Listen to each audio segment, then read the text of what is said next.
ఇరుక్కొని పనే ఇరికించుకుని ఇప్పుడు మన పాళ్ళ మధ్య మన నాలుగు ఉందా, ఎవరన్నా నాలుగు వచ్చిందా? మన నాలుగే ఉంది. అది నేగ్గా తప్పించుకోలేక ఒక్కోసారి కసక్కని కోరుకుంది. ఎప్పుడు అట్ట జరుగుతుందా? జరగదు. అప్పుడప్పుడు జరగచ్చు. జరిగాక ఏం చేస్తాం? మనదే కదా అని సర్దుకుంటాం. ఏదైనా అంతే కదా, నెప్పిన అమ్మయ్య అనుకుంటాం, సర్దుకుంటాం. ఇట్లా సృష్టి యావత్తులో కూడా నీ పళ్ళ మధ్య నీ నాలుక ఉన్నట్టే నువ్వే ఉన్నావని అంటే దానికి ఆ మెలకు చేత కానప్పుడు ఏదో ధ్యాసలో ఉండి కసక్కని కోరుకున్నాం. ధ్యాస మారినందుకే కోరుకున్నాం కదా. జీవుడు తను తెచ్చుకున్న దానికే తను బందీ అవుతున్నాడు. ఇంకెవ్వరు పెట్టట్లేదు. ఇంకెవ్వరి వల్ల అది కాదు, నీ వల్ల నీకే, నీ చేతల వల్లే నీకే అని చెప్తా అమ్మ నిన్న నిమజ్జనం చేసి గణపతిని, ఈ దేహం అనే నేను మట్టితో పుట్టింది, ఎప్పటికైనా మట్టిగా నిమజ్జనం అవ్వాల్సిందే కదా. ఇవన్నీ మీకోసం చేశానమ్మా. ఎన్నాళ్ళు పూజలు వ్రతాలు అని అన్నీ సాకార నిరాకారాలు అన్నీ దాంట్లో ఎవరైనా సరే మనం చేయకపోతే మన బిడ్డలు చేయటానికి ఉండదనే పెద్దలు మన నడత రూపంలో చూపించుకుంటా బిడ్డలకి నేర్పుకుంటా వచ్చినట్టే పరమాత్మ అయిన రంగారావు గారు భగవద్గీతలోని శ్లోకాలతో పాటు అర్థం చెబుతా అమ్మ నడతిట్టాగా అని రాశారు. దంట పెట్టారు. భగవద్గీతలో ప్రతి శ్లోకం చెప్తా దానికి ఆంతర్యం ఏంటి, అమ్మ నిరాకారాన్ని, సాకారాన్ని, నిర్గుణతత్వాన్ని, వీటన్నిటిని ఎందుకు చూపిస్తున్నారు మనకి. ఇప్పుడు కొంతమంది ఇట్ట తీసుకుని కొంతమంది అట్ట తీసుకుని మొన్న వాదన వచ్చింది కదా. ఇవన్నీ ఎందుకమ్మా, ఖాళీగా ధ్యానం చేసుకుని కూర్చోక అని ఉష రూపంలో వచ్చిందని మాట. ఆ పరమాత్మే అన్నిటినీ తెలియబోతుందని. గృహస్థుగా ఉన్నాము, ఇన్ని బంధాలతో ఇన్ని రుణాలతో ఉన్నాము. ఈ జీవనం ఇలా ఉంటుందని ఎట్టా అంచనా వేయగలం? నాకేం పని రాకుండా ఇట్టా కూర్చుంటానంటే సరిపోతుందా? కూర్చుంటే కూర్చోబెట్టేదా ఈ జీవితం? ఏమన్నా పని వస్తే ఏమన్నా అడ్డం పెట్టేదా? దేనికి తగ్గట్టు దానికి అవకాశాలు తెలివి ఇచ్చి నీ ఒక్కళ్ళమే బతకలేం కాబట్టి అందరితో గడుపుకుంటే వెళ్తున్నాం. దాంట్లోనే సంతోషం, దాంట్లోనే ఇది. అందుకనే ఒక్కొక్క మనకి మన జీవితం ఎలా ఉంది అని మనకు తెలియకపోవచ్చు, కానీ మన జీవిత నడకలో మనం ఎలా ఉన్నామో మనకు తెలవాలంట. మన జీవిత నడకలో మనం ఎలా ఉన్నామో మనకు తెలవాలి. ఎట్లా ఉన్నాం మనం? ఇష్టంగా ఒకసారి, కష్టంగా ఒకసారి, ఇన్ని రకాల మార్పులతో ఎందుకున్నాం మనం? ప్రతి క్షణం ఇప్పుడు ఒక శరీరం ఉంది మనకి, ఎప్పుడు ఒకేలాగా ఉంటున్నదా? అది సపోర్ట్ చేస్తున్నదా? ఒకసారి హాయిగా ఉంటుంది, ఒకసారి అవస్థగా ఉంటుంది. అట్లాగని కాలమే మాగలేదు కదా. హాయిగా ఉన్న మనం ఎగిరి గొంతులు వేసేది లేదు, అవస్థగా ఉన్న మాని పడుకున్నదే లేదు. జరపబడుతున్నది. మా అమ్మ ఇందాక అమ్మ కంటి మీద కునుకు అనేది లేదమ్మా అంటే నిజమే అయి ఉండొచ్చు. నిద్రనే ఎన్నో రకాలుగా అందాల్సింది ఎక్కడో చోట కొంతైనా అందుతుంది. అందితేనే ఇది నిలబడి ఉంది. అందుకే మనకు అస్తమానం మనసు తీసుకొచ్చి అమ్మయ్యో అని మన లోపల వేద చెందుతూ ఉంటే దాన్ని ఆపు. ఏదో ఒక దాంట్లో నీకు అందబడుతున్నది కనుకే నువ్వు ఇలా ఉన్నావు. ఇప్పుడు సరే నువ్వు ఉండలేదు, క్షీణిస్తున్నావు, దానికి అదే వచ్చింది సమయం, ఆ క్షీణించే సమయం వచ్చింది. ఎప్పుడు మనం పుట్టిగాడి నుంచి చచ్చిదాకా ఇంత ఓపికతోటి ఇంత ఇది విధానంలో ఉండాలని దీనికి ఏం రూల్ లేదు కదా. ఉండటానికి అది కుదరని పని కదా. వయసుని బట్టి, పరిస్థితిని బట్టి, ప్రారంధాన్ని బట్టి. ఇప్పుడు చిన్నపిల్లలకే ఇలాంటి రోగం ఎందుకు వచ్చిందమ్మా, లేకపోతే ఇలాంటి అవస్థ ఎందుకు వచ్చిందమ్మా, చిన్నవాళ్లే కదా పెద్దవాళ్ళమే కదా అంటానికి లేదు. ఆడు తెచ్చుకున్న విధానం అలా ఉంది. అందుకని తాను అనే ఆశతో బతుకుతా మనం ఇప్పుడు బాగోపోయినా ఆయనకు బాగుంటాము అనే ఆశతో బతుకుతా అక్కడి దాకా నెట్టుకెళ్ళాల్సిందే.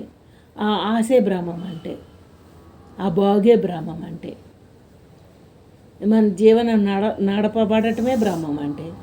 ఇంకెక్కడుంది?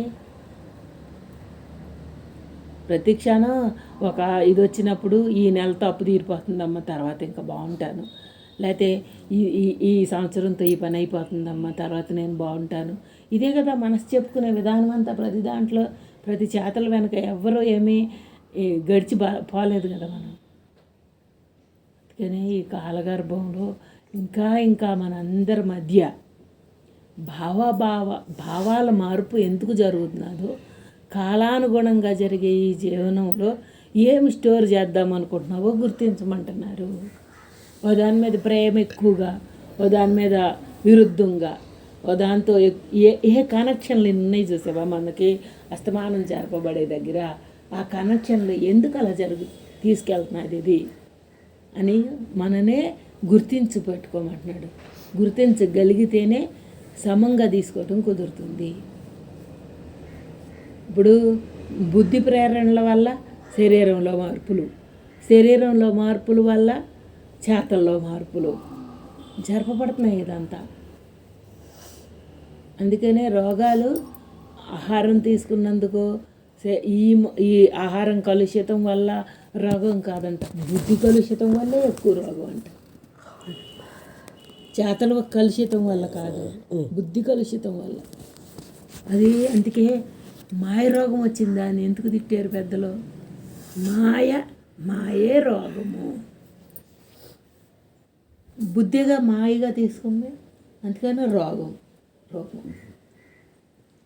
ఈ సృష్టి యావత్తులో ఏదన్నా చూసి భయపడదామన్నా, ఏదన్నా చూసి ఇష్టపడదామన్నా అంతా బతుకుతున్నది కదా. ఆ ఇబ్బంది నీ ఒక్కడికే రాలేదు కదా. సృష్టిలో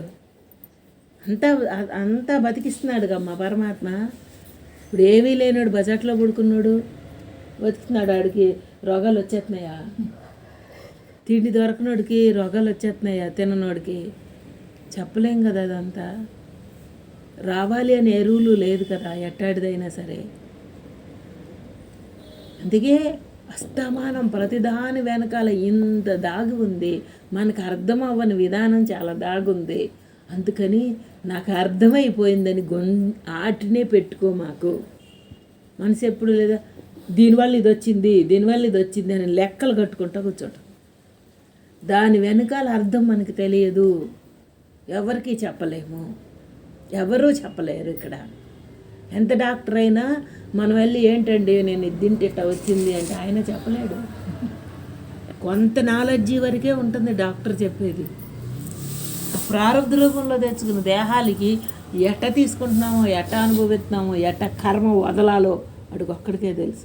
ఆయన ఏమంటాడు, డాక్టర్ గారు ఎట్టయినా మీరు సరి చేయాలంటే, నేనేం దేవుణ్ణి కాదుగా అమ్మ, నేను ప్రయత్నిస్తానమ్మా అంటాడు. ఆ మాట అంటాడా ఏమన్నా? సరే అమ్మా నేను బతికిచ్చేస్తాను అంటాడా? అంటానికి దగ్గర లేదు ఛాన్స్. ప్రయత్నిస్తామమ్మా అంటారు. అట్లాగే ఇక్కడ ప్రతి క్షణం ప్రతి మనిషి కూడా ప్రతి దాని దగ్గర ప్రయత్నిస్తా వెళ్తే దాని రిజల్ట్ ఎంత అయితే అంత. ఎవరిమైనా ఎవరిని వెళ్ళి అడుగుదాం, నేను ఎన్నాళ్ళు ఇట్టగా చేశాను, నాకు ఆ నొప్పి మీరు తగ్గుతుందని చెప్పారు, తగ్గలేదని ఎవరిని అడుగుదాం? ఎన్ని మార్పులు లోపల ఎంత జరగబడుతున్నదో సృష్టిలో, మన దేహంలో జరపబడుతున్నది, మన ఆలోచనలో జరపబడుతున్నది. ఇప్పుడు అందుకే కదా అస్తమానం వాళ్ళు ఎక్కువ ఏదైనా ప్రయోగం చేయాలి అంటే మనిషి మీద చేయరంట ఎక్కువ. జంతువుల మీద ఎందుకు చేస్తారంటే, మనిషికి ఒకే రకం ఫుడ్ పెట్టి ఒకే రకం అందించిన బుర్ర తేడాలు ఉన్న వల్ల రిజల్ట్ రాదు ఒక రకంగా. జంతువులు అనుకో, వాటికి ఆలోచన విధానం ఎక్కువ లేదు కదా, వాటికి ఆహారం నిద్ర అవసరం తీరటం కదా. అందుకని జంతువుల మీద చేస్తే ఒక ప్రయోగం రిజల్ట్ బాగా తెలుస్తుందంట. దానికి అంత ఆలోచన విధానం లేదుగా, దాని అవసరం తీరే వరకే చూసుకుంటుందిగా. అప్పుడు ఈ మనిషి ఈ ప్రయోగం చేసినందుకు అవి చక్కగా రిజల్ట్ చెబుతాయంట. ఎట్టా దాన్ని ఎంత వంట పట్టింది అని ఆహార పదార్థాలు ఎక్కువ ఎలుకల మీద చేస్తారంట. అంటే సైంటిస్టులకి ఇప్పుడు కనుగొనాలి కదా ఏ ఆహారం ఏది అని. అట్లాగే మనిషి మీద చేస్తే ఎలా ఉంటుందంటే, మనిషి అన్నీ వాళ్ళు చెప్పినట్టే మనం చేయొచ్చు, కానీ బుర్ర మనం చెప్పినట్టు ఉండదు కదా లోపల విధానం. దాని దగ్గర మార్పులు వచ్చేస్తాయి రిజల్ట్లో. అట్లానే బాహ్యంలో కనపడే రిజల్ట్ దీనికి సరిపోదు. ఎందుకు? అక్కడ ఎన్నెన్నో జన్మల వాసన పరంపరలతో తెచ్చుకున్న మూట ఉంది మన దగ్గర. ఆ మూట దగ్గర మన అంచనా ఎక్కడ సరిపోతుంది?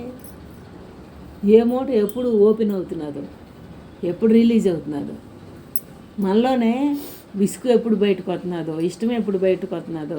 ఇష్టంగా ఉంటే సమర్థించుకుంటూ బతుకుతాం ప్రతిదాన్ని. అదే విసుగ్గా ఉంటే ఎంచుతా పెట్టుకుంటాం.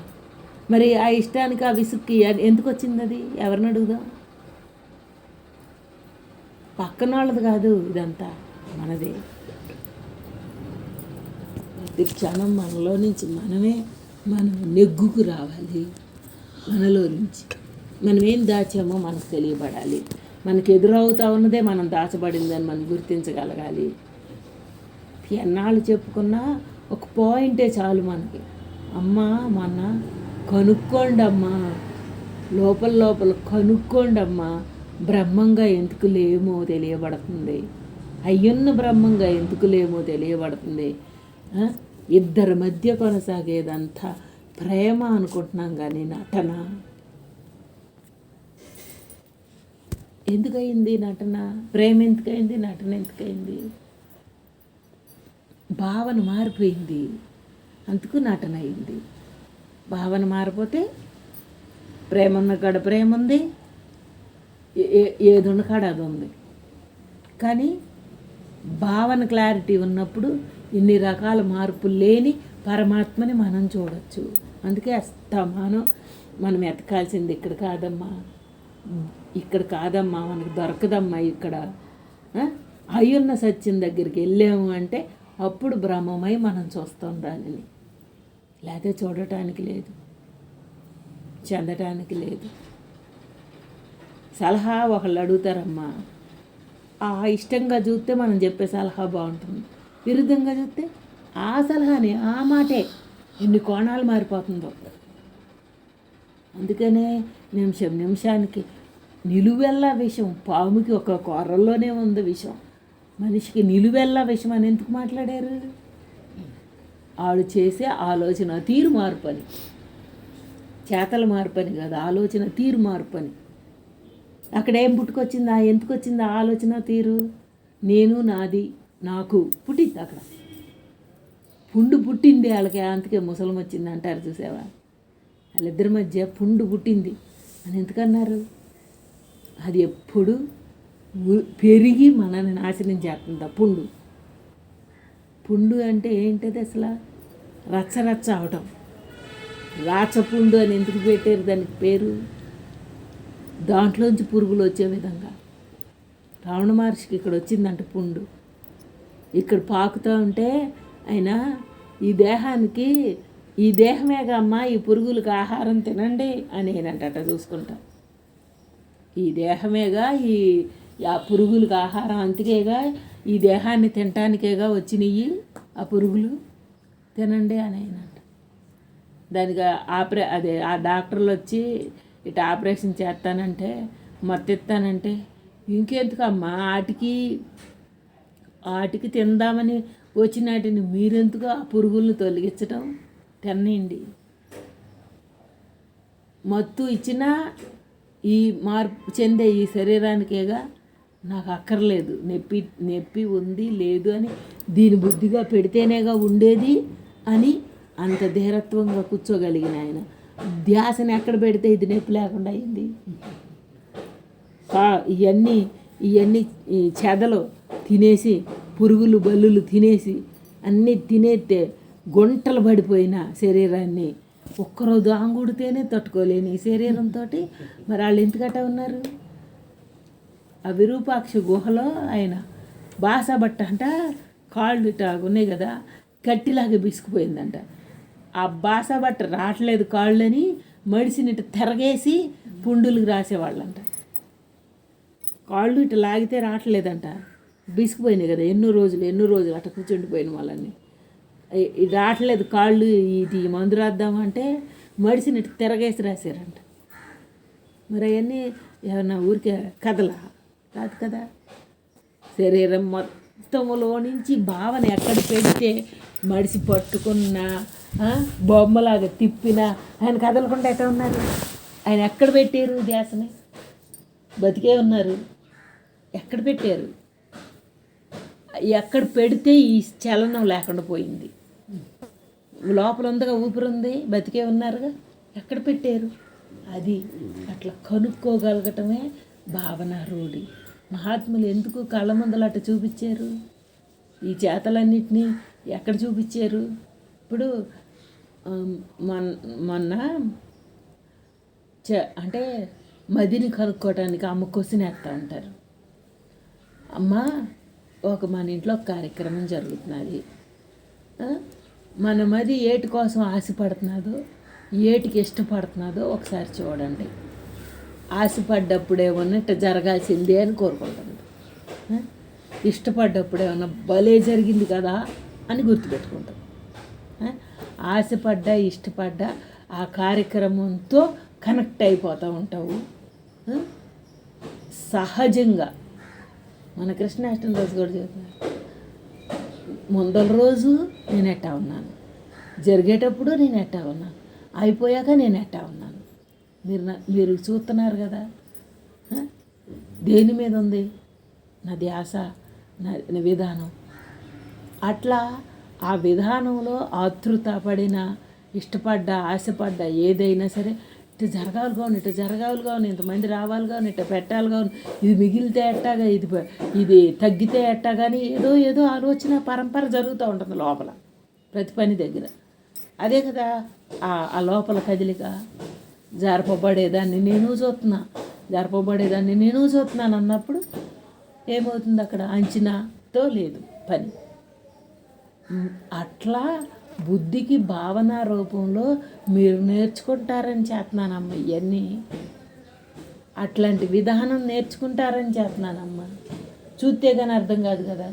మనకి కొన్ని అలవాటుల్లో కొన్ని చేసిన లక్షణాలు, దాంట్లో మనం ఎట్లా ఉన్నామో చూసుకోగలిగిన లక్షణాలు మన దగ్గర ఉన్నాయి కదా. మనమే కదా మన జీవితంలో ఇవన్నీ దాటిగా చేస్తా వచ్చిన వాళ్ళమే కదా. అక్కడ ఎట్లా ఉంది, ఈ రిస్క్ లేని పనిగా ఎట్లా ఉంది చూపించటం కోసమేనమ్మా. లేకపోతే నాకేమైనా పట్టిందా, నేను ఎప్పుడు ఇట్టగా కూర్చోగలను, నాకు ఎవరితో సంబంధం లేకుండా ఉండగలను. కానీ ఎందుకు ఈ సంబంధం ఉన్నట్టు ఎందుకు ప్రేరేపించి మరి పని జరుగుతున్నదంటే, నేర్పే విధానంలో ఒక్క మాట చెబితే అర్థం కావట్లేదని, చేతల్లో నుంచి కూడా ఎలా నేర్చబడుతుందోనని పరమాత్మ చేయించుకుంటున్నాడు. లేకపోతే ఇప్పుడు ఇల్లు వదిలేసి భీమవరం ఎందుకు వెళ్ళాము, ఎవరి కోసం వెళ్ళాము, ఎవరు రమ్మంటే వెళ్ళాము? ఏదో అక్కడ ఆ మనసుకి తగ్గట్టు ఆ విధానం తెలియబడుతున్నది. ఆ తెలియబడిన దాంట్లో మనకు కూడా ఎంతో కొంత అర్థం అవ్వాలి, అనుభవించాలని వెళ్ళాం. కానీ ఏమన్నా పని లేక, ఇక్కడ పని లేక అక్కడ వాళ్ళు ఉంచుకోవడానికి కుదిరిందా? ఎందుకు ఉంచుకున్నారు? ఎవరైనా ఎందుకు రమ్మన్నారు? ఏమన్నా మనం బట్టుకెళ్తే తినడానికా, లేకపోతే అక్కడ తినడానికి మనం కూర్చున్నామా? ఏదో దేవుడిచ్చిన దాంట్లో మనందరికీ మన దాంట్లో ఉందే ఏదో ఒకటి కదా. ఇదేమి ఇంకో పని కాదు కదా. విధానంలో ఇంకొంచెం పరమాత్మగా మలచబడటానికి ఒక దారి. ఇదంతా పరమాత్మగా మలచబడటానికే కానీ ఎవరిని ఉద్ధరించడానికి కాదు, ఎవరినో ఎదిరించి ఇంకో పని చేద్దామని కాదు. ఇంకా విధానంలో తెలియబడే కొంది దాంట్లో మనుగడ నేర్చుకుంటూ ఉంటే మనకి హాయి, మనతో ఉన్న వాళ్ళందరితో హాయిగా ఉంటామని. ఉండనప్పుడు ఎంత ఏం చేసినా అది కర్మే తప్ప ఇంకోట్లేదు. ఇప్పుడు మనం నేర్చుకోవాలని వెళ్ళాము, మనకు రాలేదు, ఇది కర్మ తప్ప ఏంటి? నేర్చుకునేవాడు నేర్చుకుంటున్నాడు కదా, ఎవడికి ఎంత అందాలో అక్కడ అందుతున్నది కదా. ఇప్పుడు ఇది అమ్మ అంటే గుడి కాదు, గోపురం కాదు, ఒక ఇల్లు, మనలాంటి ఇల్లు. మరి అక్కడే ఎందుకు ఇష్టపడి వెళ్తున్నాం? ఒకళ్ళ ఇంటికి ఒకళ్ళు ఎందుకు వెళ్తున్నాం? అక్కడ ఉన్న ఒక స్వచ్ఛత, ఒక పూర్ణత అందబడతా ఉంటే వాడు ఎలా ఉంటాడో కనపడుతున్నది. ఎవరు ఎట్టా ఉంటే అక్కడ కనపడుతున్నది. అందుకని ఇష్టపడ్డాము అంతే. ఇప్పుడు ఆ ఇష్టంలో కూడా ప్రాప్తం ఉంటే జరుగుతున్నది, ప్రాప్తం లేనిది తోస్తామా ఎత్తుకెళ్ళి? మనం ఉండాలంటే ఉంటామా, వద్దంటే మాంతామా? ఈ సృష్టి అంతా ఎక్కడైనా సరే ఏం జరుగుతున్నది అంటే నీ విధిలో ఉన్నట్టే జరుగుతున్నది. ఆ విధికి సుకృత రూపంలో కనపడేదేమో మనకి చెందుతున్నది, విరుద్ధ రూపంలో కనపడేదంతా దీనికి చెందుతున్నది. సచ్చే ఈ తెచ్చుకుంది కాబట్టి, విరుద్ధం తెచ్చుకుంది కాబట్టి, ఇది ఎక్కడున్నా అనుభవించాలి కాబట్టి దీనికి చెందుతున్నది.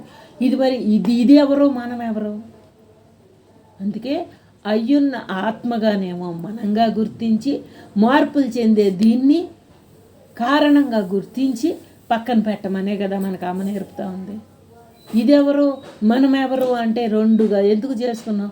మొన్న అందుకనే అస్తమానం నాన్న అనే విరుద్ధం అనే రూపమే కానీ ఉన్న ఆత్మది ఒక్కటే కదా. ఆ విరుద్ధంగా ఈ ప్రయాణించినట్టు 50 ఏళ్ల సంసార జీవితం చూపించబడిందే ఆయనతోటి. ఆ జీవితంలో విరుద్ధంగా ఉన్న నేను సవ్యంగా చేసుకుని ఎట్టా ఉన్నానో, మనం కూడా మన ఆత్మగా ఉన్న సవ్యము, దేహంగా ఉన్న అపసవ్యాన్ని కలుపుకుంటా బతుకుదామే. ఇదేనే తత్వసారం అంటే. అక్కడంటే దేహంగా కనపడింది, ఇక్కడ లోపల ఉన్నది మన ఇద్దరం. లోపల దేహంగాను నేనే ఉన్నాను, ఆత్మగాను నేనే ఉన్నాను. ఈ రెండు సవ్యం అవ్వాలంటే ఎంత పొసకాలి, ఎంత విధానం మారాలి, ఎంత భావనా శక్తి కావాలి. ఇప్పుడు అందుకే చూడండి, మహాత్ముల దగ్గర పాము మింగేసా కూడా ఒకసారి ఆడుకుంటాయి అంట. నెమలి, పక్షులు, పులులు, జీవరాశులు అన్నీ ఆ చుట్టూరు ఆడుకుంటూ ఉంటాయి అంట. అంటే అక్కడికి ఏమైపోయింది? అక్కడ సత్వగుణ భావన వచ్చేసింది. తేడా ఆ రెండు శత్రువులు అనే భావన పోయింది.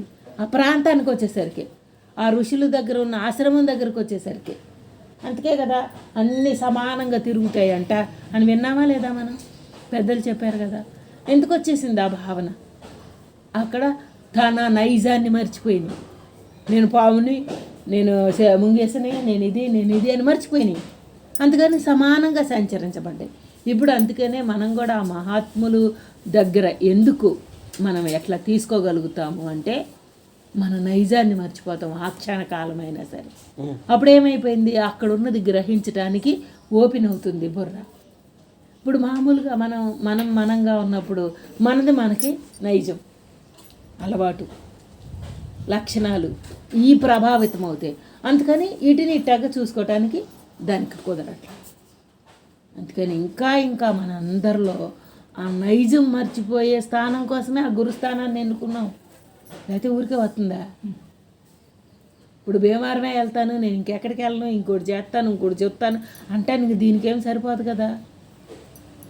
అక్కడ అర్హత ఇచ్చాడు, ఇక్కడికి అవసరం ఇచ్చాడు. ఈ ప్రతిదీ అవసరమే ఈ సృష్టిలో. ఈ పని నేను చేస్తాను చేయను అంటానికి ఏమి లేదు. ఎవ్వరం కూడా ఇక్కడ ఈ భూమి మీద ఏ చేతలకి మనం అనుకుని చేయటానికి పుట్టలేదు. అంతకు ముందర అది స్టోర్ చేసింది. నేను ఇది చూస్తాను, అది చేస్తాను, నాకు ఇట్టడిది కావాలి, అట్టడిది కావాలని ఏది చూసింది అది స్టోర్ చేసింది. అందుకనే అలాంటి బుద్ధి పుడుతున్నది ఆ క్షణాన్ని.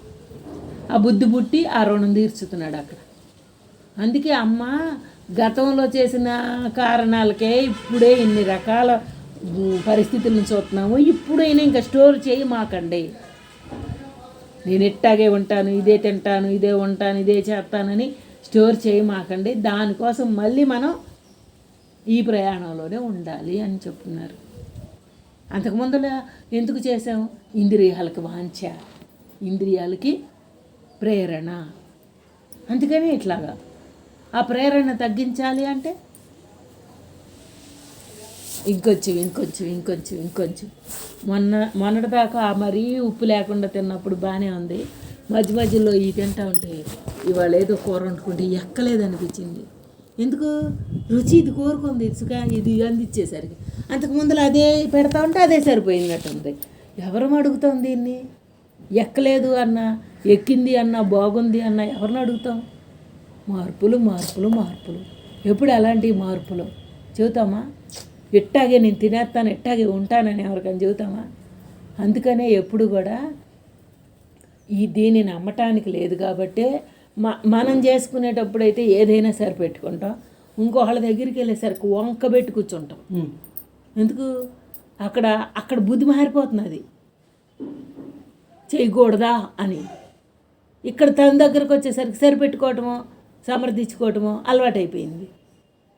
అట్లాగే ఈ శరీరం సచ్చేదాకా ఎన్ని మార్పులైనా ఎన్ని విరుద్ధాలైనా పుట్టేస్తుంది నమ్మ మాకు అని చెప్తున్నారు. మన నుంచి మనకు పుడుతున్నది అమ్మ, ఇంకోళ్ళు కాదు. అసలు వంక పెట్టడానికి ఫస్ట్ ఉండి పుట్టేస్తుంది అనమాట.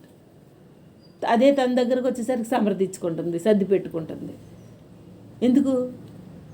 తను దగ్గర తను వంక ఎత్తుక్కోకూడదు అని.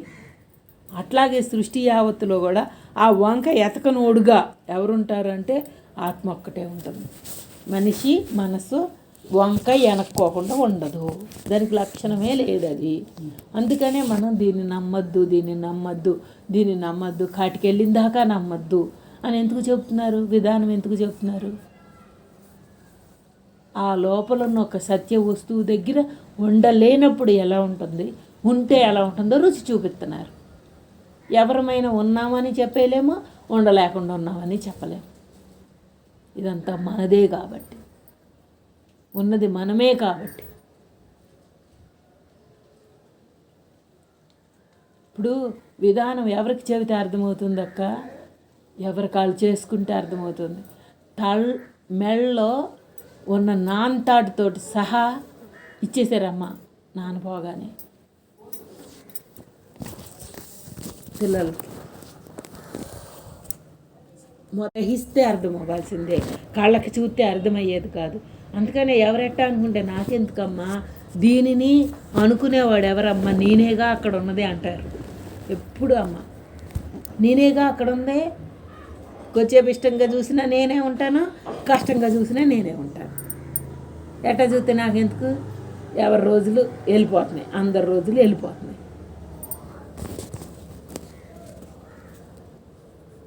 ఇప్పుడు వీళ్ళు వస్తేనే పని అవుతుంది, వీళ్ళే చేస్తారు, వీళ్ళు వస్తేనే బాగా చేస్తారు, ఇట్టగే జరుగుతుంది అని పెట్టుకుంటే మనసుకు ఆశే కదా.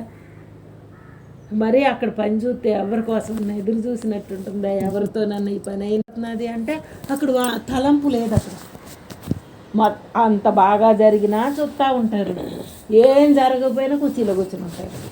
దానికి అక్కడేం లేదు కదా. ప్రసాదాలు ఇంత బాగా పెట్టుకున్నాం, లేకపోతే ఇంత పూజ బాగా జరిగింది, ఇంతమంది వచ్చారు, ఇట్టా జరిగింది అట్టా జరిగింది అన్నది లేదు కదా. కానీ జరపబడుతున్నది దాని విధానం. అమ్మ అనే కాదు, అంటే అక్కడ వేరు మనం వేరు కాదు. మన ఇంట్లో కూడా మనకి కూడా పరిస్థితులను బట్టి మనకి జరపబడుతున్నాయి అన్నీ. వాడి దగ్గర మనం ఎట్టా తీసుకోగలుగుతున్నాము మనకు అర్థం అవ్వాలి కదా. మనమే దానికి లోనవుతూ ఉంటాం, జరిగేదానికి అస్తమానం లోనవుతానే ఉంటాం, సహజం అది. చచ్చేదాకా లోనవుతానే ఉంటాం. ఆ లోనైన వాడిని చూడమంటున్నారు తప్ప లోనవ్వకుండా యోగిలాగా కూర్చో అని చెప్పట్లా. మన దగ్గర మనకు వచ్చే లోన్ అయ్యేదాన్ని చూడు, అప్పుడు నువ్వేంటో నీకు అర్థమవుతుంది. నువ్వే లోన్ అవ్వగలిగింది, ఇంకెవరో లోన్ అయ్యారని ఎత్తకుండా ఉంటుంది. సహజం కదా అది. ఇప్పుడు ఆకలిని జయించగలమా, నిద్రని జయించగలమా, అవసరాలను జయించగలమా? ఏం జయించగలం? జయించలేకే కదా అన్నిటితోటి లొంగిపోతున్నాం మనం. అందుకే ఒక్కొక్క విధానం పెరిగే కొద్దీ పరమాత్మ మనకి ఏం తెలియపరుస్తున్నాడు అంటే, ప్రతి క్షణం ఎక్కడుంది మూలం, ఎక్కడుంది ఈ ముసుగు, ఎక్కడుంది ఈ లోటు అని లోపల తెలుసుకుంటా ఉంటే కానీ మారదు. ఆ మారేదానికి కూడా అర్థమైపోయింది అనుకోవద్దు. ఎందుకు అర్థమైపోయింది అనుకోవద్దు? అర్థమైనట్టే ఉండి జారిపోయే లక్షణం దానికి ఉంది. నోరెత్తి ఏదన్నా మాట్లాడుకోవటానికి, నోరెత్తి నేను ఇట్లా చేస్తానని చెప్పుకోవటానికి కానీ సరిపోని జన్మలయ్యి. ఎప్పుడు ఎలాంటి వాటితో లోనైపోతున్నామో, ఎలాంటి వాటితో అప్పచెప్పేస్తున్నామో, ఈ సృష్టి యావత్తు జరగబడే పని అంతా కూడా తేడాలుగా ఎందుకు కనపడుతున్నది? తేడా నీలో నుంచి పుట్టిందే తప్ప బయట లేదు అన్నప్పుడు నాలో పుట్టడం ఏంటి? అక్కడికి ఇంత బాగా కనపడతా ఉంటే అంటుంది మనసు, ఇంత బాగా అక్కడ కనపడతా ఉంటే నాలో పుట్టడం ఏంటి అంటుంది. ఎందుకంటుంది? పుట్టుకుని గుర్తించలేకుండా ఉంది కనుక, పుట్టే దగ్గర గుర్తించలేకపోతున్నది కనుక అక్కడే కనపడుతున్నది అంటుంది. పుట్టేది ఇక్కడ అని అది చూసుకునే శక్తి దానికి లేదు. ఇక్కడ పుట్టకపోతే ఎక్కడా లేదు. ఇప్పుడు మరణం, రోగం అవస్థ ఎవరికి వచ్చింది? ఎక్కడి నుంచి వచ్చింది? మరణం ఎక్కడి నుంచి వచ్చింది? బయట నుంచి వచ్చిందా? దీని రుణం అయిపోగానే మరణం దానికే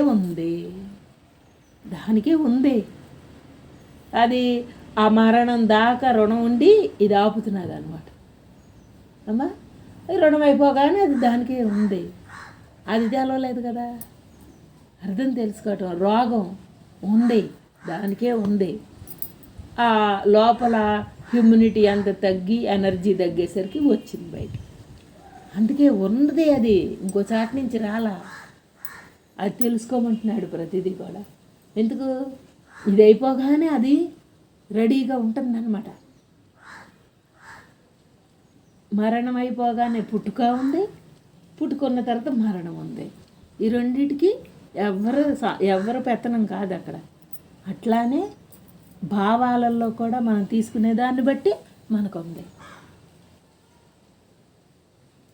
మనం ఎక్కడ మోహం ఉందో అక్కడే ఉంది. వాంచి దగ్గరే కదమ్మా ప్రేరణ ఉంది, లేకపోతే ప్రేరణ ఏముంది దానికి?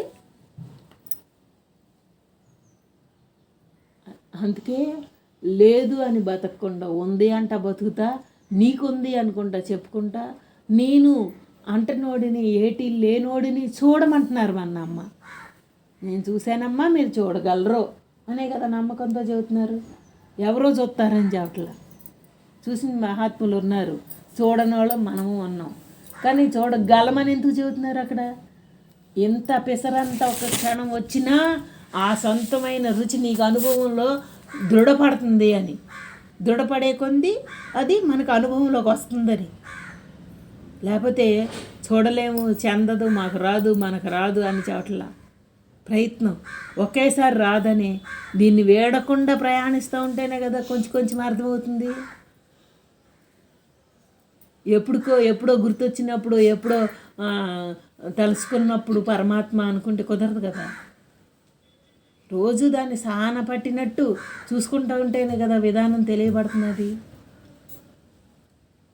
ఇప్పుడు మనకే కనపడుతున్నది కమ్మా, బయటికి వెళ్ళొచ్చాం, మన శరీరం ఎట్టా ఉందో, మన బుర్ర ఎట్టా ఉందో మనం చూసుకుంటున్నాం కదా. మనం ప్రశాంతంగా ఒకే రకంగా ఉన్న ఒక రోజుకి, మార్పులుగా ఉన్న రోజుకి మనం అనుభవించట్లేదా ఇక్కడ? కానీ మరి ఒకే రకంగా ఉండటానికి, ఆశపడటానికి దీనికి లేదు కాబట్టి ఇన్ని మార్పులు వస్తూ ఉన్నా నీకేనమ్మా అని చెప్పుకుంటే వెళ్ళమన్నారు. కానీ ఒకే రకంగా స్టాంపు ముద్రలు కూర్చోడానికి కుదురుతుందా? గృహస్థుగా ఉన్నాం, ఎన్నో రకాల అవసరాలతో ఉన్నాం, కుదరదు కదా. ఏటి వెనకాల సారమైన, ఏటి ముందలున్న ఆశ అయినా దేని వరకు? దేహంగా ఉన్నంత వరకే. ఆ ఆత్మకి ఆ భావనలే లేదు కదా, ఆ రకరక మార్పులు లేవు కదా. గేటు బయటే చెప్పులు ఎందుకు ఇప్పతున్నావు? ఆ మట్టి లోపలికి తెచ్చుకుంటే తుడుచుకోవాలి, అంతే కదా. కాదని తెచ్చుకుంటే తుడుచుకుంటున్నాం. ఆలోచనలైనా అంతే. ఎవరం చేసే పనికి వాళ్ళమే రెడీగా ఉన్నాము. కానీ ఇంకా మన చేతలే మనకు అడ్డం వచ్చే విధానాన్ని తెలియపరుస్తున్నారమ్మ. చెప్పేటప్పుడు వినేటప్పుడు చూడు, ఏముంది అనగానే శోధించుకుంటా పక్కనే ఉంటున్నది కదా అది. మళ్ళీ ఎప్పుడు దానికి లోనైపోతున్నదో మనకే తెలిస్తే చాలు. ఈ విధానం అంతా తెలియబడితే చాలు. మనకి ఆడున్నాడు, మనకు అందిస్తాడు. ఎలాగా? చెట్టుని కాయ నిలిస్తే చాలు, దాంట్లోకి మనం తీపి పంపక్కర్లా, తెచ్చుకుంటాము. చెట్టుకు రాలిపోతున్నది పురుగు పడిందంటే దాంట్లోకి రాదు కదా. తేడా వచ్చిందంటే ఆ కాయకు మధురం రాదు. తేడాని. అందుకే మన లోపల భావ మార్పులతోటి ఆ మధురం తయారయ్యేటట్టు మనమే చూసుకోవాలి. భావ మార్పుతో, చేతల మార్పుతో కాదు. ఉన్నదంతా ఎత్తుకెళ్ళి దానం చేసేస్తాను, లేకపోతే ఇది చేస్తాను సేవ చేస్తాను కాదు. భావన మార్పులో నుంచి పరిపక్వత తెచ్చుకోమంటున్నారు. ఇప్పుడు చూడు, మళ్ళీ ఒకే రకం చెట్టుగా ఉన్నా ఏమంటాం, రుచి మారితే నేలలో సారం లేదమ్మా, ఆ నేలలో పండిన వస్తువు అంత రుచిగా ఉంది అని ఎందుకు చెబుతాం? చెట్టులో మార్పు కాదుగా, నేలలో మార్పు చెబుతాం. ఎందుకు? ఆ నేల సారవంతమైందైతే దాంట్లోకి రుచిని అందించడానికి ఆ చెట్టు ఆధారమైంది. అమ్మ, ఇప్పుడు మనం కూడా భావాన్ని గనక శుద్ధంగా ఉంటే ఆ సారవంతమైన నేల ఎట్ట రుచినిచ్చిందో భావన మనలో పరిపూర్ణతను ఇస్తుంది. సవిటి నేలలో మరి ఇటగా ఆ మొక్క బాగోదు, రుచి బాగోదు అనుకుంటాంగా. మొన్న పిల్లలు యాపిల్కాయ మొక్క కోసిస్తే దాంట్లో తీపి లేదంట, తెచ్చేసారు తినకుండా. మరి అలా అది గ్రహించారు కాబట్టి తెచ్చారు. సమానమే. ఎందుకు నేను చేస్తున్నా నువ్వు కూడా చేద్దామని దగ్గర ఇంట జంట ఉండి మరీ అర్థమయ్యేటట్టు చెప్తూ ఉంటాడు. గురువు అయితే ఏముంది, ఒకసారి చెప్పి నేర్చుకుంటాడు చేస్తాడు అంటే సరిపోవట్లేదు కదా. ఇంతకి దిగొచ్చి నేను ఎందుకు చెప్తున్నాను, ఇన్ని రకాలు ఎందుకు చూపించాను అంటే, మరి మనం అమ్మని కొత్తలో చూసాం, ఏటి అన్న ఫోటో కూడా తీయకోకుండా ఎంత స్ట్రాంగ్గా ఎంత గట్టిగా అంటాడు. ఎక్కడో సాట ఎంత సోటి అని అడుగుతాడు. నేను ఎక్కడ ఇవ్వను అంటే ఆఖరికి మరి ఆ బంగారు కిరీటం రూపంలో వాళ్ళ తాత తెచ్చిన అర్జునుడు తీసుకొచ్చిన కిరీటం రూపంలోకి వచ్చి ఎట్టగైనా కలి ప్రవేశించిందా లేదా? ప్రవేశించటమే మొదలు. ఆ కిరీటం పెట్టుకు చూద్దాం అనుకున్నాడా? పెట్టుకు చూడటమే మొదలు కదా. వెళ్ళి యుద్ధానికి వెళ్తేనే కదా అక్కడ ఆయన మీద పావు మేడలో వేసి మరణాన్ని కొని తెచ్చుకుంటాడు. మరి లేకపోతే ఆయన అంతటికీ ఆయనకు జరగలేదు కదా. కథలు ఎందుకు చెప్పారు? అది వాస్తవమే. కలి ప్రవేశించడం అంటే అక్కడ అంతకుముందల ధర్మం 4 పాదాలుగా ఉంది కాబట్టి కలి ప్రవేశం అప్పుడు జరగాలి కాబట్టి అక్కడ జరిపించాడు. నిండా మునిగిపోయి కలి ఉంటే ఇక్కడ తీయటానికే లేదు. అక్కడ ఒక్కరో వస్తేనే మన మాట పిల్లలు వింటున్నారు అంటే ఎన్ని జీవితం వస్తున్నాడు అని ఆయన. నాకు ఇదేమి వద్దని సుఖబ్రహ్మనే తెచ్చుకుని భాగవతం అంతా చెప్పించుకుని 7 రోజుల్లో మరణం పెట్టుకుని ఎంత చెప్పించుకున్నాడు. మరి ఆయన ఏమన్నాడు? మరణం వచ్చిన దాకా కాకుండా ముందలే ముక్తి పొందాలి అన్నాడు. మరణం వచ్చాక పొందలేనని ఆయన ఎందుకు భాగవతం చెప్పించుకున్నాడు? ఎక్కడ కూర్చున్నది? సముద్రం ఒడ్డున సుఖ మహర్షిని తీసుకొచ్చి మరి పరీక్షిత్ మహారాజు 7 రోజులు 7వ రోజు తక్షుడు కాటేసే లోపే నాకు ముక్తి రావాలి. ముక్త స్వరూపుని ఇంకేం కాటేస్తుంది? అది ఒకదానికి ఒకటి లింకు పెట్టి పురాణించాడయ్యా అంటే మనం బతికుండగానే మన ఆలోచన తీరు మారితేనే మనకి ఆ జీవన ముక్తిగా ఉంటామని. పరీక్షిత్ మహారాజుకి అది చెప్పుకున్నా, జనక మహారాజుకి అది చెప్పుకున్నా, ఇంకోటి చెప్పుకున్నా ఇవాళ దాంట్లో ఏం రాశారు? నేను ఈ రాజ్యాన్ని వదిలేసి ఆ అష్టావక్రుడికి మొత్తం అప్పచెప్పేసి తర్వాత ఆయన నాదిగా ఇస్తున్నాను రాజ్యం చెయ్యి అని పంపారు. మరి నీది అనుకున్నావు, నాకు ఇచ్చేసావు కాబట్టి మళ్ళీ నాది నీకు అప్పచెబుతున్నాను, నా పనిముట్టిగా ఉండి రాజ్యం వేలు అన్నారు. మనసు లేకుండా నాది అంటే ఒకలాంటి భావన పడుతుంది, నీదు అంటే ఒకలాంటి భావన పడుతుంది వస్తువు మీద. అందుకే కదా ఆయన అట్ట చెప్పారు. చెప్పి ఆ భావనని తుడిచే ఉన్నట్టు ఆయన రంగారావు గారు ఇలా అమ్మ చేసిన విధానం ఎవరెట్ట తీసుకుంటే అట్ట కనపడుతుంది. ఇదిగో జనక చక్రవర్తి చేసిన విధానంగా చేశారు అని అమ్మ రాశారు. అదంతా భగవద్గీతలో శ్లోకం కృష్ణ భగవానుడు చెప్పిన విధానానికి జనక చక్రవర్తి నడిచిన విధానానికి సరిపోతుంది. మనకు అమ్మ చేసిన విధానము చూపించే విధానం మన కోసం చేశారు కానీ అమ్మ కోసం కాదు. మళ్ళీ అమ్మ నాకు ఎంత ఇష్టమో ఇవన్నీ అంటూ ఉంటారు. ఇష్టమైన నేనుని, అవసరమే లేని నేనుని రెండింటిని ఒకే దగ్గర పెట్టి చూపిస్తున్నాడు కనుక సరిపోయింది. మనం ఇది ఉంటే అది గుర్తించలేకపోతున్నాం, అది ఉంటే ఇది గుర్తించలేకపోతున్నాం. ఇష్టమైన నేను ఒకటి ఉంది, ఇటేటితో అవసరం లేని నేను ఒకటి ఉంది మన దగ్గర. మరి అవసరం లేని నేనుని భావంతో తీసుకుని కొన్ని ఇష్టాలుగా ఉన్న నేనుని ఎలా ఆ పవర్తో ఎలా మనం సరి చేసుకోవాలి. ఎట్లా సరి చేసుకుంటే మనకు వినియోగపడుతుంది. ఇప్పుడు అందుకే ఉద్దేశం ముఖ్యం అంటాడే భగవానుడు. అట్లా మనం ఏ చేతలన్నా చెయ్యి, మాను, ఉద్దేశం ఒక్కటే నీకు సొంతం. కానీ అదంతా ఎవరట్ట చూస్తే అట్ట సొంతం. ఉద్దేశం ఒక్కటే మన సొంతం. ఆ మన అన్నది ఎవరు అంటే ఆత్మపరంగా. దేహపరానికి మారుతాయి ఉద్దేశాలు, అస్తమానం మారుతాయి. ఒక క్షణం ఉన్నట్టు ఒక క్షణం ఉండదు. ఉద్దేశం మారినా చచ్చినట్టు చేపించుకొని పడుతుంది దీని చేత. ఎందుకు? దానికి రుణమై వచ్చామమ్మా, మారటానికి ఏం లేదు, రుణమై వచ్చాం. ఈ భూమి మీద మనకి ఏటితో రుణం ఉందో వాటితోనే సంచరించాలి. ఇంచు కూడా పక్కకు తప్పుకోవడానికి లేదు. రైలు నడవడానికి పట్టాలు 2 ఎలాంటి దారిగా ఉన్నాయో, ఆత్మ అనే రూఢీగా ఉన్న నేనుకి, దేహం అనే తెచ్చుకున్న కారణాకార్యం అనే దీనికి అస్తమానం ఆ ప్రయాణం జరుగుతూనే ఉంటుంది. ఓదానికి ఒకటి కలవ, ఎక్కడ కలిస్తే ట్రైన్ పడిపోతుంది. అందుకే మనకు అమ్మ అస్తమానం ఎన్ని రకాల ఉపమానాలు తెలియపరుస్తా. ఇంకా ఇంకా ఏటితోటి మోహం పెట్టుకోవద్దని, ఏటికి కారణం అవ్వద్దని. ఏ కారణమైనా ఏమవుతాం? మనమే నాశనం అవుతాం.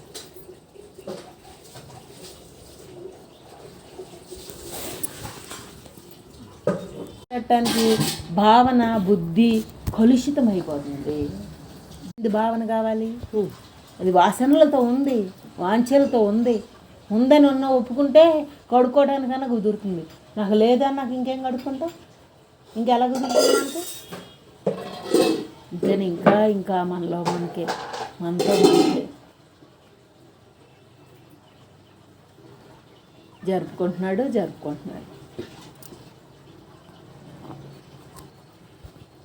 ఎలాంటిది అని చెప్పలేం కదా, ఎక్కడిది అని చెప్పలేం కదా. ఏదైతే అయ్యిందో అది.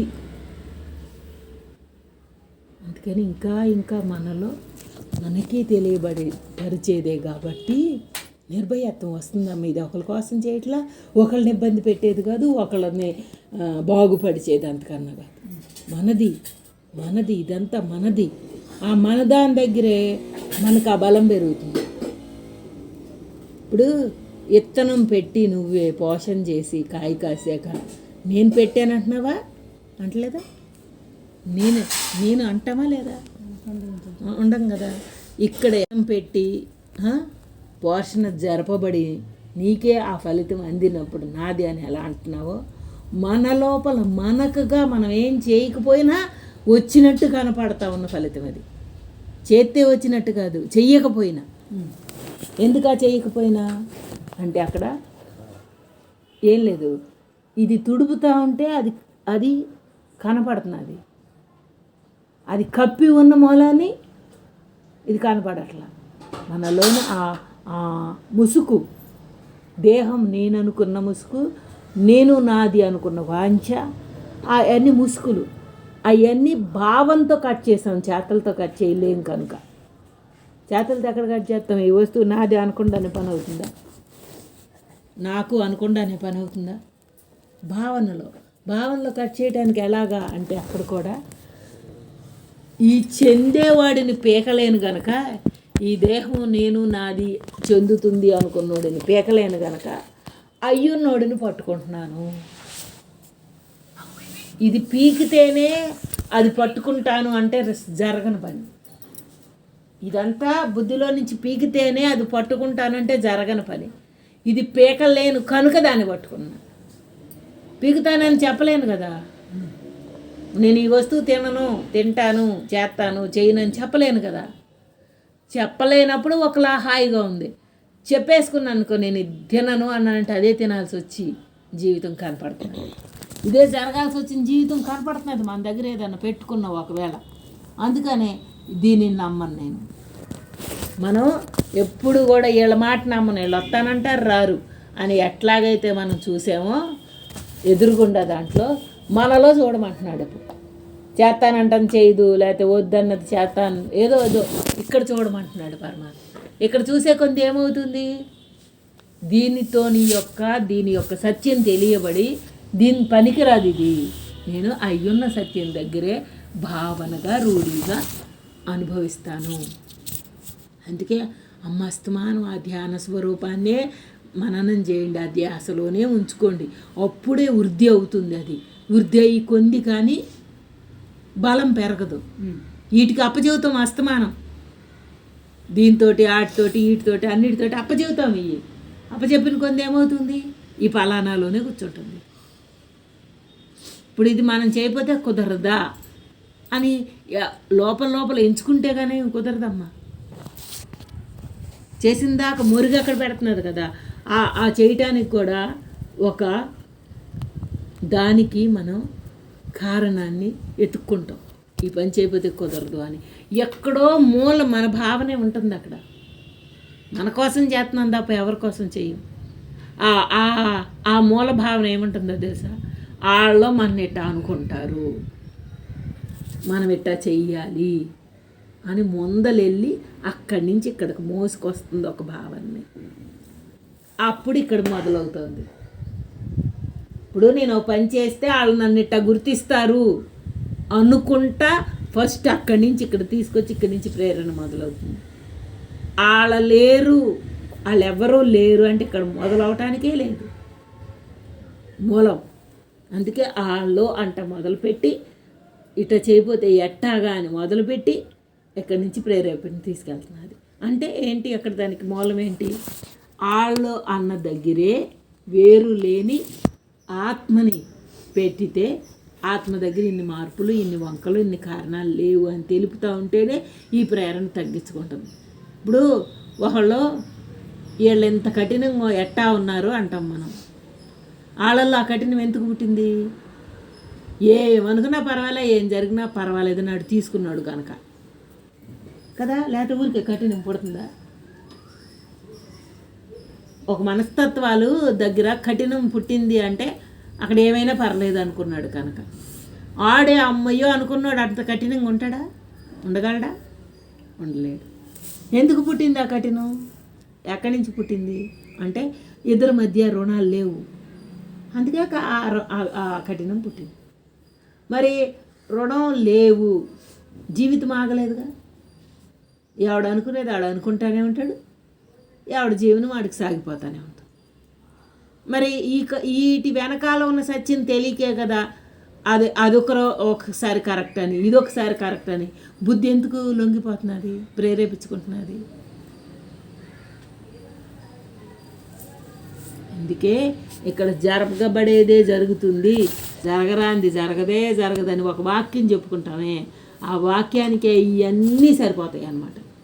ఇవన్నీ జరపబడే విధానం వెనకాల ఉన్న సత్యం తెలియక ఇన్ని కారణాలు ఎత్తుక్కుంటున్నాం. కానీ సత్యం తెలిస్తే ఇన్ని కారణాలు లేవు అని అప్పుడు ఒప్పుకుంటాం అక్కడ ఆ మాటని. ఒకళ్ళకి ప్రేమ లేదమ్మా, ఒకళ్ళకి శ్రద్ధ లేదమ్మా అంటాం కదా కనపడ్డప్పుడు. కనపడిన దాని వెనకాల సత్యం తెలియక ఆ మాట అంటున్నాం. వెనకాల సత్యం తెలిస్తే ఆ మాట అంటానికి సరిపోం. ఒకసారి ఉంటుంది, ఒకసారి ఉండదమ్మా.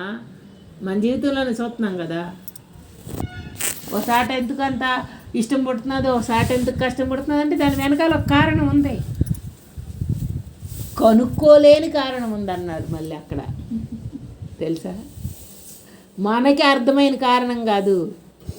మనం ఎందుకు కనుక్కోలేమంటే మన లోపల ఆ విధానం వైపుకి గుడ్డెద్దు చేలో పట్టేట్టు వెళ్ళిపోవటమే కానీ మూలం తెలుసుకుని నడవట్లే మనం. వాళ్ళు చెబితేనో ఏదో వెళ్ళిపోతున్నది కానీ జీవన ప్రయాణం మూలం తెలుసు కాదు. మూలం తెలుసుకున్నోడికి ఏమవుతుంది, అక్కడ కారణం కనుక్కుంటాడు కనుక సచిన్ దగ్గరే నుంచుంటాడు. ఆడు మెదలుడిగా ఇప్పుడు ఏదైనా మాట బయటకు వస్తేనే కదా విషయం తెలియబడతా ఉంటుంది. మౌనంగా ఉన్నప్పుడు ఆడు లోపల ఏం తీసుకుంటున్నాడని నువ్వేం పసిగడతా? మంచి తీసుకుంటున్నాడో చెడు తీసుకుంటున్నాడో ఎట్ట తీసుకుంటున్నాడో మౌనమే కదా. కొంతమంది చూడు అడిగినా కూడా సమాధానం చెప్పరు, నవ్వి ఊరుకుంటారు. అప్పుడు నువ్వు తీసుకున్నట్టు కనపడుతుంది ఆ సమాధానం. నువ్వు తీసుకున్నట్టు కనపడుతుంది. ఆడు పొగరుగా కనపడుతుందో ఇష్టంగా కనపడుతుందో ఎట కనపడాలి అట్ట నువ్వు తీసుకున్నట్టు కనపడుతుంది. కలగాలి, మన లోపల ఏ భావాలు పుట్టకుండా ఉండాలి. ఒట్టి మౌనంగా ఉంటే కుదరదు. 100 జరుగుతాయి లోన, రికార్డు తిరగటమే కదా దానికి. అక్కడ తిరిగే కొంది ఎట చూసేవాడికి అట్టగా భావన పుట్టేస్తుంది, వీడు మౌనంగా ఉన్నాడు అంటే. కదిలికలు లేని మౌనం కనుక ఉంటే ఎవరికి ఏం పుట్టడానికి ఛాన్స్ లేదు. మనలో కదిలిన తర్వాత అడుగు పుడుతుంది చిన్నది. అందుకే అమ్మస్తమానం ఇద్దరి మధ్య అలాంటి ఏమి పుట్టని మౌనం ఏర్పడాలి. అదే సాధన. ఇద్దరి మధ్య అంట ఏమి పుట్టని మౌనం ఎక్కడన్నా అవుతుందా? అసలు అలాంటినే తెలియదు అన్నట్టు. అంత తెలిసిన దగ్గర కూడా ఉండటం అంటే ఏంటి? అక్కడ చూడు, భావనకి ఆ ఆత్మస్వరూపాన్ని చూపించటమే, చేతలకు కాదు. ఇద్దరి మధ్య ఏమీ ఆలోచన పుట్టట్లేదు, ఏ అవసరం పుట్టట్లేదు. అవసరమే మేరకు మాట్లాడుకుంటాం. అస్తమానం పుట్టడానికి మన ఇద్దరి మధ్య ఏముంది? అంతలాగా ప్యూర్ అవ్వమంటున్నారు. అప్పుడే నీ హాయిని కదపకుండా నువ్వు ఉంచుకుంటావు. ఇద్దరి మధ్య ఏం లేనప్పుడు ఏం మాట్లాడుకుంటావు? ఏదో ఒకటి పొడుచుకొస్తుంది. ఎందుకు? అవసర రూపంలోనే పొడుచుకొస్తుంది. అందుకే ఇక్కడ ఆ ఇద్దరుగా ఉన్న ఆత్మ, దేహంగా ఉన్న నువ్వు ఇద్దరు అవ్వండి. బయట మొత్తాన్ని పక్కన పెట్టి ఈ రెండే ఇద్దరు అవితే, ఇప్పుడు ఆత్మకి దీంతో అవసరం లేదు, దీనికి అస్తమానం ఆత్మ అవసరమే, పవర్ కావాలి కనుక. అందుకని అవసరం ఉన్నోడు అవసరం తీర్చుకున్నంత దాని దగ్గర నుంచి తెచ్చుకుంటాడు. అంతే కదా? ఆడేమి ఈయనంటలేదుగా, నువ్వెంత దాంట్లో నుంచి లాక్కుంటే అంత పవర్ ఇస్తానంటున్నాడు. పవర్ తెచ్చుకుంటే ఏమీ దాని దగ్గర నుంచి లోటు లేదుగా. మనం పవర్ తెచ్చుకోవట్లా, కారణం తెచ్చుకుంటున్నాం. ఇద్దరి మధ్యలో నుంచి పవర్ తెచ్చుకోవట్లా, కారణం తెచ్చుకుంటున్నాం. అందుకే కారణం కట్ అవ్వకుండా ఉంటున్నది. పవర్ అయితే కట్ అయిపోతుంది. ఇప్పుడు అందుకే మనకు అమ్మ నాకు మీకు మధ్య పవర్ తప్ప కారణం లేదు అని అంత స్పష్టంగా చెబుతున్నారు. కారణం లేదు. గురు శిష్యుల సంబంధం కానీ, ఏ కుటుంబ సంబంధాలు కానీ ఏమీ లేవు మన ఎవ్వరికి కూడా. అందుకే నువ్వెవరివో నాకు తెలవదు అంటారు. అంత దగ్గరగా ఉండి కూడా, అంత కనపడతా కూడా నువ్వెవరివో తెలియదు అని నేను ఎందుకంటానంటే, మన ఇద్దరి మధ్య ఏ కారణాలు లేవు, ఆశించే కారణం లేదు. అందుకు మూలన అక్కడ దగ్గరగా ఉంటే ఉన్నట్టు, లేకపోతే మర్చిపోయింది లేనట్టు.